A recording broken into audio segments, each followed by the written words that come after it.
All right, Sistas fans. Now, I made a couple posts, one in the Sistas Facebook group, as well as on Instagram, and in the community tab on the channel, and people think I done lost my darn mind, even though I clearly stated, hey, for some reason recently, in the comment section of videos over the past couple days, there have been people speculating that Karen and Gary have been doing the do behind the scenes. And I'm just like, wait, what? And I'm talking behind the scenes on the show, not in real life. Just throwing that out there.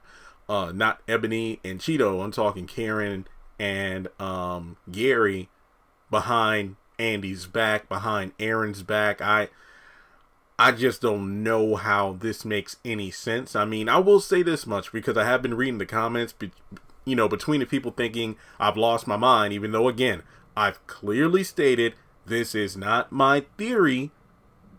It's something that I've noticed kind of becoming a trend on some of my recent uploads. So I'm going to talk about some of the comments I've been seeing. I'm going to give some thoughts, maybe even expand on the idea. But I will say this. If this turns out to be true, I feel like, wow, we could actually be getting decent story from these characters outside of just Zach and Fatima.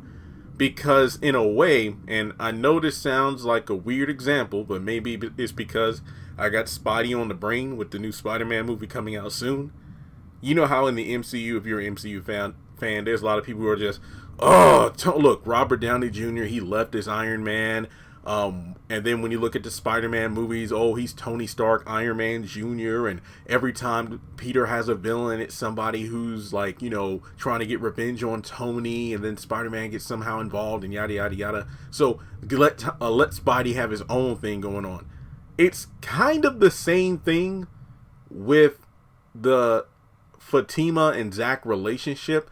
We don't know if Zach and Fatima are going to be straight up written out of the main sister series and they're just going to be in their own spin-off show, or if they'll still be a part of the sister show.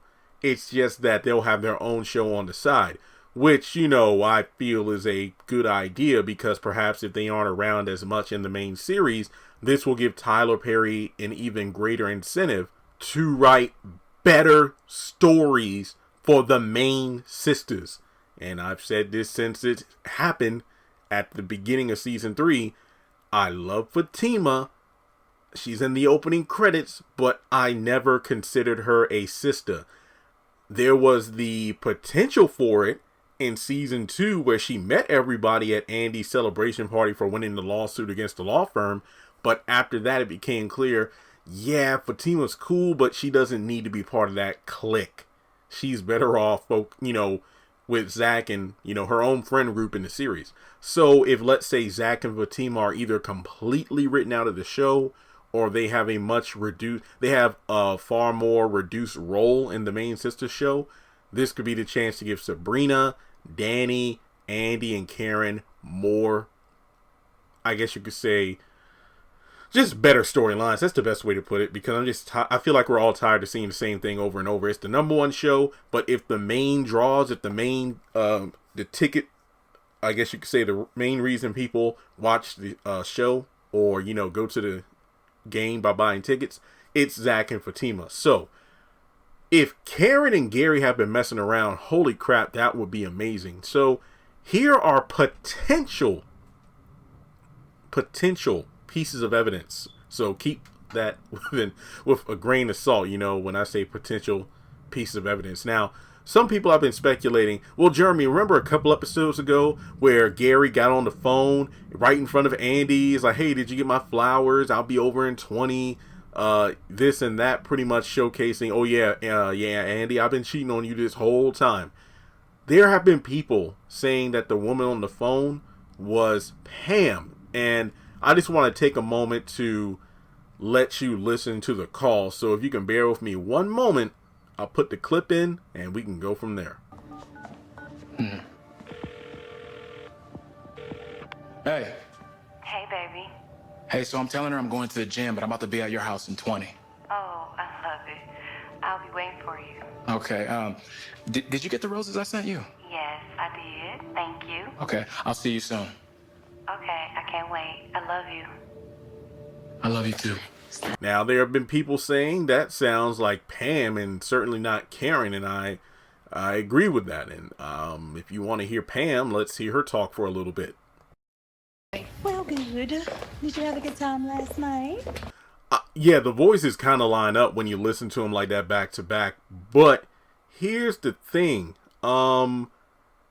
I looked it up because at the end of the episode they had the end credits, and the voiceovers were done by Brittany Grayer, who is a actress that certainly isn't Pam. So I know you're probably asking, well, Jeremy, I mean, it isn't unheard of. I mean, Tyler Perry, and he's done this before. Basically, where a person on the phone could be a certain character on the phone, like their voiceover isn't the actual actor that portrays the character when and if they actually made it on screen. For example, Victoria's father, and I did a whole video on this during the season 1 of The Oval. I forgot the actor's name. I'm not looking it up. That's too much work. The actor that was on the phone certainly wasn't Bill Dukes when he showed up in season 2 last season. Season 1, it was a completely different person. But you could argue that, well, perhaps it was supposed to be Pam, but her actress wasn't available. But guys, well, then again, Tyler Perry does things so quickly. So, well, it's just like when Jean's corpse was a actress or stand-in person who certainly did not share her complexion at all. But typically when these things happen, it's basically the actor, if they aren't on set, like let's say the actor is halfway across the country from the site of a movie or whatever. It's like, hey, hell, this is a great example because, again, MCU related, but it just happened. Marvel's What If. Marvel's Loki. When Frog Thor was like in episode 5 or 6 or something. Not 6. It was like episode 4 or 5. When you saw a Thor, who was a frog. The voiceover of the frog trying to get out of the glass jar he was stuck in, those grunts and whatnot, that was actually Chris Hemsworth, who was in Australia or something at the time. And he basically just went to like a room in a hotel he was staying in and basically, recorded his voice on the phone and whatnot, and then sent that over to Marvel Studios, and then they put that in the show. So you would think that if Pam's actress wasn't in Atlanta, then Tyler would be like, hey, whatever Pam's real name is, can you get on the phone, record yourself, just, in a casual conversation, send it over to me, we'll put in Sistas. Yeah, so I get the theory, but here's the thing. People have been saying Gary could have been sending flowers all these times. All the flowers that Karen gets are from Gary. That doesn't make a lot of sense. Gary did mention, did you get the flowers I sent you? But it's just one of those things where, hasn't it been established that Aaron is the one who always sends the flowers? Because he apparently does it like on schedule, like each week or something like that. Pam even told Andi about how suspicious it is. And Aaron usually says, hey, did you get my flowers? I mean, hell, even the last set of flowers had the card that told Karen to call him because God talked to me and said, you're the one and this and that. So good theory, but I don't think it holds up based on the fact that things aren't matching up. Keep in mind, the voice on the phone, let me put it this way. Brittany Grayer certainly doesn't look like an old woman who works at a spa. Isn't that what Gary told Andi in the last episode? That woman on the phone, her name is Jenna. Oh, the old woman from the spa? Yeah, that was her. And I'm like, first of all, that makes no sense due to the fact that, well, what? I mean, we never even met this character. It doesn't make sense. So it's just one of those things where and I'm not saying that there can't be older women who sound young in voice. That's not the case at all. But it just doesn't make a lot of sense to me. It really doesn't add up. So you look at Gary and Karen's history, the two, well, mainly Karen. Well, yeah, kind of Gary too. They can't really stand each other, but then again, they say opposites attract, and you could see them having like a moment of passion or whatnot out of frustration. I would be far more inclined to believe that Gary and Karen could hook up, let's say in season 4, or maybe even heck the season 3 finale, but I highly doubt that. I look at it from this perspective. As of right now, Karen and Andi are not on good terms. Well, mainly on the Karen side, because Andi's like, you know what, I ain't trying to get in this mess. Like, Karen, you just, I don't know what you doing right now, what you thinking, what's going through your mind. But essentially, I have nothing to do with the whole Zach and Fatima thing. I tried to stay out of it. So Karen is feeling a sense of betrayal. It's just like she's going to lash out and do something stupid. I mean, she's been doing that for a while now. And we know that, well, I believe Andi is about to kick Gary out for good, but we'll just see how long that lasts. So he said that he knows about the threesome because the girl that was in it with you, I know her and this and that. So Gary might be on his own. So you could argue that maybe Gary calls up Karen or Karen calls up Gary. I don't know. But then again, I don't see why Karen would do that when she isn't technically with Aaron, but at the same time, she wants this hold that Zach has on her to just be done with so she can move on. But I don't really think she would do that to Aaron. Not to mention, I don't really think these two have hooked up before, because I look at it from the perspective of some people have been saying, well, Jeremy, what about all those times that Gary says I'm going to the gym and whatnot? How many nights does Karen stay at her home and Aaron isn't right there up under her? So I just don't see it happening. It just doesn't make sense to me at all. Like, up until this point, Gary, I'm going to just say that he's probably just been meeting with that therapist until, he fired her recently. But in season 4, I could probably see this happening. These two just hooking up out of nowhere. I don't think that Gary is the father of this alleged baby that Karen may or may not be pregnant with. It just doesn't make sense to me if that's the case. I just really believe that this could be one of those twists that I didn't see coming, because like I said, if not for the comment section on my videos, this thought would have never crossed my mind. We know that Karen is a ride or die for Andi. The fact that she doesn't want Gary to hurt her anymore, stuff like that. But you could argue that, well, that could be a reason why Karen doesn't want Gary and Andi to get married, because she wants him and this and that. That kind of makes sense, but like I said before, there are just way too many things up until this point in the series that just would not add up. But to be fair, Tyler Perry is not one to shy away from just ass pulls where, hey, I'm going to do this for shock value, even though it makes no sense in terms of the 5 seasons of the show that we already have established. I mean, Heck, didn't I say that in the video I uploaded last night about the pregnancy with Karen? Like, and if Loving You was wrong, the big debate over if Loving You was wrong was, who's the baby daddy of Alex's child? Is it Randall or is it Brad? And then like right in the final season, hey, Ian's come to town and he might be the daddy. I'll throw you even an even worse one to an extent. What was it? The episode before the series finale of the Haves and the Have-Nots? Was it like the penultimate episode of the entire series? Hey, here goes this chick with a baby that turns out that it's Benny's. And then we learn, oh, Candace is pregnant, and then they both get killed off.